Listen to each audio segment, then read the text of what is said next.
Hello everyone, welcome back to my channel enlighten with Shashwati. तो हम अपना एक सीरीज कंटिन्यू कर रहे हैं जिसमें कि हम nature, scope and significance of political theory के बारे में बहुत कुछ डिस्कस कर चुके हैं और आगे भी उस प्लेलिस्ट में बहुत सारे वीडियोस आने वाले हैं। अगर आपको वो प्लेलिस्ट अच्छे से चेक करना है तो आप मेरे चैनल पे जाके उस प्लेलिस्ट को देख सकते हैं। लेकिन मैंने सोचा कि उसके साथ साथ सभी स्टूडेंट्स के लिए बहुत सारे आइडियोलॉजीज भी बहुत इंपॉर्टेंट है जो कि पॉलिटिकल थ्योरी को पहले पहले स्टार्ट करने से बहुत ही ज़रूरी है, जैसे कि लिबरलिज्म, सोशलिज्म, मार्क्सिज्म और ऐसे ही बहुत सारे आइडियोलॉजीज हैं। तो आज का हमारा वीडियो एक शॉर्ट वीडियो होने वाला है जो कि आइडियोलॉजी के ऊपर होने वाला है। अगर हमें कोई भी आइडियोलॉजी को समझना है तो पहले हमें समझना होगा कि एक्चुअली में आइडियोलॉजी वर्ड का मीनिंग क्या होता है। तो let's start without any further adieu. Ideology का मतलब दो चीज हो सकता है, एक होता है as a set of ideas और एक आइडियोलॉजी का मतलब होता है as a science of ideas. मतलब हम आइडियोलॉजी को कुछ आइडियाज के सेट की तरह भी ले सकते हैं और कुछ आइडियाज के साइंस के जैसे भी ले सकते हैं।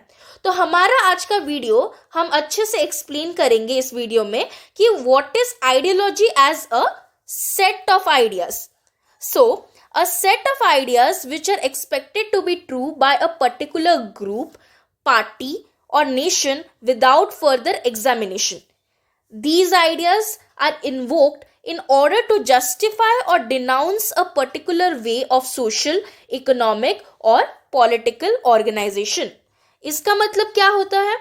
सेट ऑफ आइडियाज का मतलब होता है अगर कोई भी पर्टिकुलर ग्रुप के हिसाब से उनका एक बिलीफ सिस्टम है कि स्टेट में ऐसा चीज होना चाहिए, वैसा चीज होना चाहिए, या एक पॉलिटिकल पार्टी कोई भी कुछ तरीके से सोचता है, या एक नेशन का खुद का एक आइडियोलॉजी होता है, मतलब खुद का एक बिलीफ सिस्टम होता है और वो उसमें पूरा ब्लाइंड फेथ रखते हैं, मतलब उस पर कोई भी प्रॉपर एग्जामिनेशन वो करना नहीं चाहते, वो जो सोचते हैं that is final for them.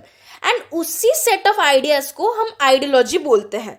वो आइडियाज क्यों होते हैं, उनका पर्पस क्या होता है? उनका पर्पस होता है कोई भी एक्शन को जस्टिफाई करना या कोई भी एक्शन को डिनाउंस करना। उसका मतलब होता है हमारी सोसाइटी में बहुत सारे सोशल, इकोनॉमिक और पॉलिटिकल ऑर्गेनाइजेशन होते हैं। अगर हमारा एक बिलीफ सिस्टम है, ये हमारे पास एक सेट ऑफ आइडियाज है, देन हम बोल सकते हैं कि हाँ, ये सोशल सिस्टम सही है या ये सोशल सिस्टम गलत है। तो जब हम बोलते हैं कि कोई भी सोशल सिस्टम या इकोनॉमिक या पॉलिटिकल सिस्टम सही है, then we are justifying that particular system. But when we say that we are denouncing that particular system, उसका मतलब होता है कि हम उस सिस्टम को गलत बोल रहे हैं। गलत किस बेसिस पे बोल रहे हैं? जो बिलीफ सिस्टम हमारा है। तो हम या तो एक चीज को जस्टिफाई कर सकते हैं या उसे हम गलत बता सकते हैं, जिससे कि हम बोलते हैं डिनाउंसिंग दैट पर्टिकुलर सिस्टम।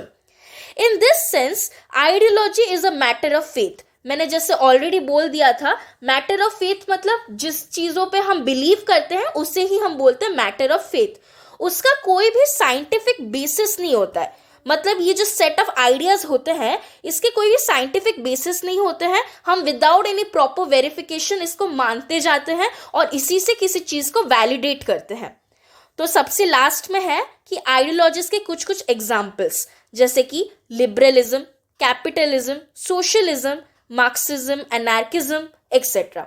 हम सारी आइडियोलॉजीज के बारे में एक एक सेपरेट वीडियो में बहुत ही डिटेल तरीके से पढ़ने वाले हैं।